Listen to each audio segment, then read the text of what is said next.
Hello my dear student, কেমন আছো তোমরা সবাই? আশা করছি সবাই অনেক ভালো আছো। আজকে তোমাদের একটা সুন্দর টপিক নিয়ে আলোচনা করব।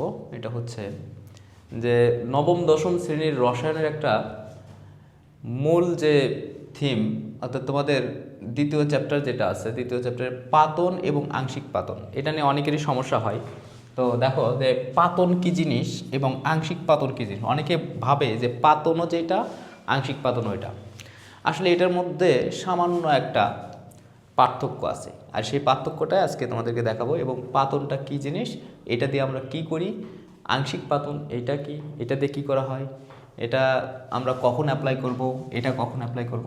তো দেখো বোর্ডে একটা আমি চিত্র দিয়ে রাখছি পাতনের জন্য। তো পাতনের ক্ষেত্রে যেটা কাজ হবে সেটা হচ্ছে যে কিছু ইনস্ট্রুমেন্ট লাগবে, আর এই পাতন দিয়ে আমরা যে কাজটা করি সেই কাজটা কি হয়। আমরা এটাকে লিখতে পারি যে পাতন ইকুয়াল বাষ্পীভবন প্লাস শীতলীকরণ। তো মেইন কথা, পাতন করতে গেলে আমাদের যে কাজটা করতে হবে, প্রথমেই করতে হবে বাষ্পীভবন, এরপরে করতে হবে শীতলীকরণ। এই দুইটাই আর কি মেইনলি পাতনের মূল জিনিস। তো সেই জন্য আমাদের কি করতে হবে, বা আমরা এই পাতনটা বাস্তব ক্ষেত্রে কখন ইউজ করব। দেখো তোমাদের একটা জিনিস দেখাই, যে সাপোজ তুমি পানির ভিতরে লবণ মিশাইছো বা লবণের একটা দ্রবণ তৈরি করছো। তা এই লবণের দ্রবণটা থেকে তুমি পানিকে আলাদা করবা বা লবণকে আলাদা করবা। তো এইটা আলাদা করার জন্য তোমার যে প্রসেসটা লাগবে, এই প্রসেসটাই হচ্ছে পাতন। অর্থাৎ পাতন পদ্ধতিতে দুইটা মিশ্রণ থেকে, অর্থাৎ একটা তরল আর একটা কঠিন পদার্থের যে মিশ্রণ থাকবে, সেইখান থেকে তুমি কঠিন অথবা তরল পদার্থটাকে আলাদা করবা। এই আলাদা করার প্রসেসটাই হচ্ছে পাতন। আর এই জন্য আমাদের যেটা লাগবে, প্রথমেই যেটা লাগবে সেটা হচ্ছে যে তুমি যে দ্রবণটা নিবা, দেখো এখানে লেখা আছে যে সল্ট ওয়াটার, মানে লবণ এবং পানির দ্রবণ আছে যেই পাত্রে আছে, এই পাত্রটা হচ্ছে গোলতলি ফ্লাক্স। এবং এই ফ্লাক্সকে আটকানোর জন্য যেটা আছে একটা স্ট্যান্ড, আর স্ট্যান্ডের সঙ্গে একটা ক্লাম দেওয়া আছে। অর্থাৎ এই স্ট্যান্ডের নাম হচ্ছে ক্লাম স্ট্যান্ড, আর এইটার নাম ক্লাম। এই ক্লামের সাহায্যে এই গোলতলি ফ্লাক্সকে আটকায় রাখা হয়েছে। এবং এই গোলতলি ফ্লাক্সের এইখানে দেখো একটা থার্মোমিটার দেওয়া আছে। এই থার্মোমিটারটা ভিতরে দেওয়া আছে, এখানে স্টপ কর্ক দেওয়া আছে। তো এই ফ্লাক্সের ভিতরে তাপমাত্রা কতটুকু এটা নির্দেশ করবে থার্মোমিটার। আর আমরা নিচে যে বার্নার আছে, বুনসেন বার্নার, এই বার্নার দিয়ে আমরা হিট দিব। তো হিট দেখো এখানে পাত্রের গায়ে হিট লাগতেছে। তো আমরা এই প্রসেসটা করব। এই প্রসেসটা করার জন্য প্রথমে যে কাজ করব, হিট দিব। হিট দিলে অবশ্যই লবণ প্লাস পানি, লবণ এবং পানি, দেখো লবণের স্ফুটনাঙ্ক হচ্ছে 1465 ডিগ্রি সেলসিয়াস এবং পানির স্ফুটনাঙ্ক হচ্ছে 100 ডিগ্রি সেলসিয়াস। তাহলে দুইটার স্ফুটনাঙ্ক কিন্তু অনেক পার্থক্য আছে। এরকম বেশি স্ফুটনাঙ্কের পার্থক্য যাদের ভিতরে থাকে, সেই মিশ্রণ থেকে আমরা দুইটা মিশ্রণীয় পদার্থকে আলাদা করতে পারি। একটাতে আছে 1465 ডিগ্রি সেলসিয়াস, আর একটা কত 100 ডিগ্রি সেলসিয়াস। তাহলে আমরা যদি এই বুনসেন বার্নার দিয়ে কোনোভাবে এখানে 100 ডিগ্রি সেলসিয়াস তাপমাত্রা দিতে পারি, তাহলে অবশ্যই পানিটা বাষ্প হতে শুরু করবে। তো দেখো এখানে মনে করো 100 ডিগ্রি সেলসিয়াস আমরা দিলাম, তাহলে এই পানিটা বাষ্প হওয়া শুরু করলো।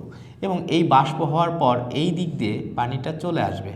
আসার পর এইখানে একটা জিনিস দেখো, এইটা হচ্ছে শীতক দেওয়া আছে, কনডেন্সার। তো এই শীতকের ভিতরে নিচে দিয়ে কোল্ড ওয়াটার দেওয়া হয় এবং এই দিক দিয়ে গরম পানিটা বের হয়ে যায়। তো এইখান থেকে তাপ দেওয়ার কারণে এইখান থেকে বাষ্পগুলো যখন এই দিক দিয়ে ভিতর দিয়ে এখানে আসবে, তাহলে প্রথমে আমরা কি করলাম, বাষ্পীভবন, এখান থেকে বাষ্পে পরিণত করলাম। এই বাষ্পে পরিণত করার পর এই বাষ্পটা যখন এই নলের ভিতরে আসবে, তখন আমরা শীতল পানি দিয়ে এই বাষ্পকে আবার শীতল করতেছি। তো বাষ্পকে কী করতেছি, শীতল করতেছি, এই জন্যই বলা হচ্ছে শীতলীকরণ। তাহলে প্রথম প্রসেস হচ্ছে এটাকে বাষ্পে পরিণত করতেছি, তারপর সেটাকে শীতলে পরিণত করতেছি, শীতল করলে সেটা আবার তরলে রূপান্তরিত হচ্ছে এবং তাকে আমরা পাত্রে সংগ্রহ করতেছি।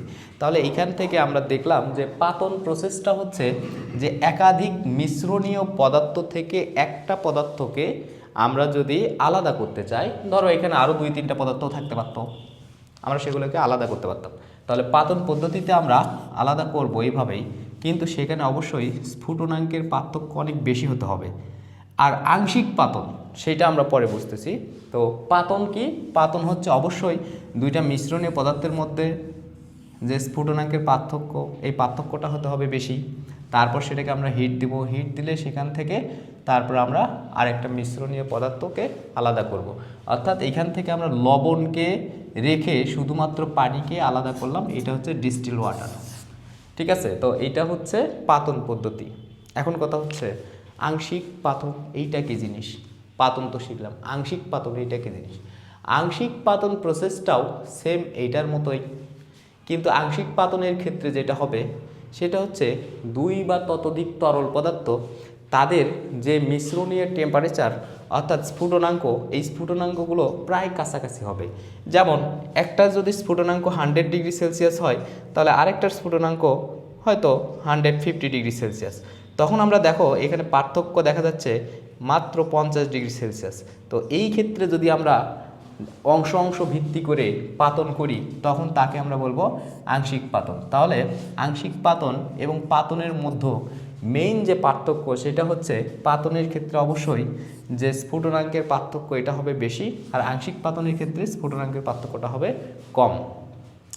আশা করছি সবাইকে এই বিষয়টা বুঝাইতে পারছি যে পাতন এবং আংশিক পাতন কি। তারপরেও যদি তোমাদের কোনো প্রবলেম থাকে বা এই রিলেটেড কোনো কোশ্চেন থাকে, অবশ্যই কমেন্টে জানাই দেবা। আশা করছি নেক্সটে এটার সলিউশন দেব। তো ধন্যবাদ সবাইকে।